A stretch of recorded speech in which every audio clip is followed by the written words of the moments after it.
중국 정부의 시대착오적 방역 정책이 처참히 실패하고 봉쇄령이 해제된 지금 중국인들은 너나 할 것 없이 전 세계로 끊임없이 퍼져나오고 있습니다. 그들의 몸속에 있는 코로나 바이러스와 함께요. 진작 봉쇄를 풀고 세계 시류에 발맞추어 팬데믹을 극복해 나갔다면 참 좋았겠지만 중국의 나홀로 똥고집으로 졸지에 엇박자 공격을 받은 세계 각국은 슬슬 코로나를 극복해가던 것이 무색하게 다시 한번 비상이 걸렸습니다. 더군다나 이번에 기존 변이와는 또 다른 변이까지 발견되면서 방역 난이도는 또다시 급상승했는데요. 바이러스와 질병, 죽음을 뿌리고 다니는 21세기의 카미카제라고 할까요? 정말 현대식 화학전이 따로 없을 지경입니다. 중국인들은 왜 이렇게 바이러스 변이를 잘 일으킬까요? 핫 이슈와 같이 알아보도록 하겠습니다. 제로 코로나라는 정책 이름이 우습게 인구의 절반인 6억 명이 코로나에 확진된 중국. 확진자가 0명이라고 꾸역꾸역 주장하던 중국은 어느새 슬그머니 말을 바꾸었고 사망자가 속출하면서 장례 시스템이 마비되자 중국인들은 아파트 주차장에서 셀프 화장을 하고 있는 상황입니다. 수습이 불가능한 지경이 되어서야 다 같이 죽자는 것인지 무책임하게 빗장을 풀어 전 세계의 바이러스 생화학 공격을 퍼붓고 있는 중국. 이에 각국의 방역당국들은 긴급하게 중국인의 입국 규제를 강화하고 있습니다. 대한민국 역시 발빠르게 중국인 입국을 규제하면서 피해를 최소화하고 있는데요. 그럼에도 최근 입국한 한 중국인은 확진 진단을 받았음에도 격리를 거부하고 도주하면서 시시각각 이를 키우고 있습니다. 대체 왜 이러는 걸까요? 이쯤 되면 중국에서 보낸 암살자 또는 스파이가 아닌가 모르겠습니다.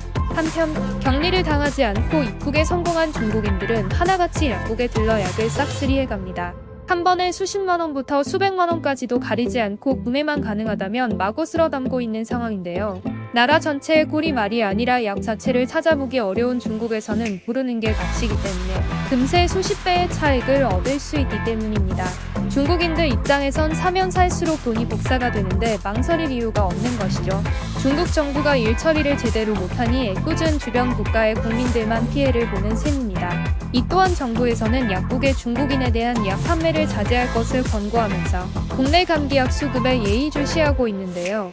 중국인들은 약간은 어눌하고 어딘가 모자른 듯한 모습으로 인해 금방 탄로나긴 하지만 애써 한국인인 척 약국가를 돌면서 열심히 감기약을 사 모으고 있습니다. 감기약 주세요. 목도 아프고 콧물도 납니다라며 한국 사람인들 또박또박 말해보지만 행색에서 티가 나거든요.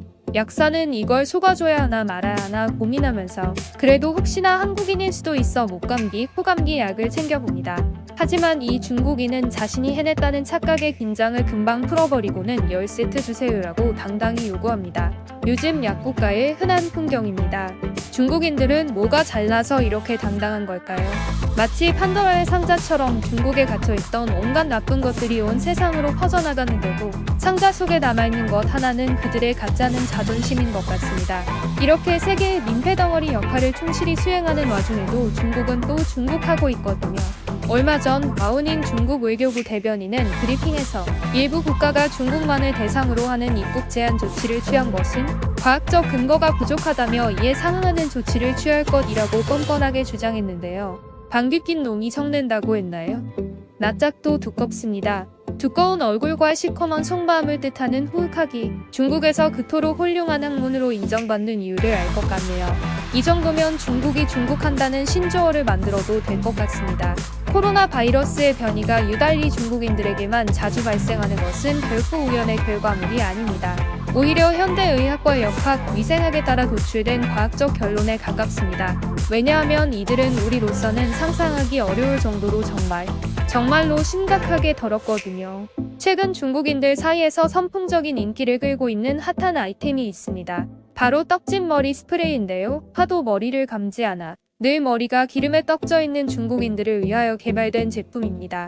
이렇게 중국인들이 머리를 감지 않는 이유는 씻으면 복이 나간다는 미신 때문입니다. 또한 자주 씻는 것은 건강에 좋지 않다는 인식까지 있는데요. 오히려 매일 씻는 한국인들을 보고 너희는 얼마나 더럽길래 매일 씻느냐는 말까지 할 정도입니다. 이들과 같은 시대를 살고 있다는 것이 정말 믿어지지 않네요. 어쨌든 이러한 실정이다 보니 인터넷에는 기숙사에서 중국인과 같은 망을 쓰는 대학생들이 중국인들의 더러움에 고통을 호소하는 글이 넘쳐납니다. 이렇게 위생관념이 없다 보니 주방이나 화장실 환경은 말할 것도 없습니다. 바이러스가 무럭무럭 자랄 수밖에 없는 환경입니다. 여러분들의 비위를 지켜드리기 위해 더 이상의 화면은 첨부하지 않겠습니다. 중국인들에게 없는 것은 위생관념뿐이 아닙니다. 시민의식 또한 찾아보기가 어렵습니다. 코로나 확진을 받은 한 중국인은 엘리베이터 버튼에 침을 마구 바르기도 했는데요. 주변 사람들은 이걸 말리지도 않고 보고만 있네요. 가뜩이나 부족한 위생관념에 이런 미개한 행동까지 겹쳐지니 바이러스 변이가 안 생길 수 없고 또 생긴 바이러스가 안 퍼질 수 없는 상황입니다. 혹자는 일부만 보고 전체를 매도하지 말라고 말합니다. 하지만 그 일부가 과연 얼마나 일부분일까요? 이런 중국의 상황에 대해 국제적으로 대대적인 제재 조치가 필요한 시점인 것 같습니다. 하트 이슈가 들려주는 더 많은 이야기가 궁금하시다면 좋아요, 구독, 알림 설정을 눌러주세요. 시청해주셔서 감사합니다. 지금까지 하트 이슈였습니다.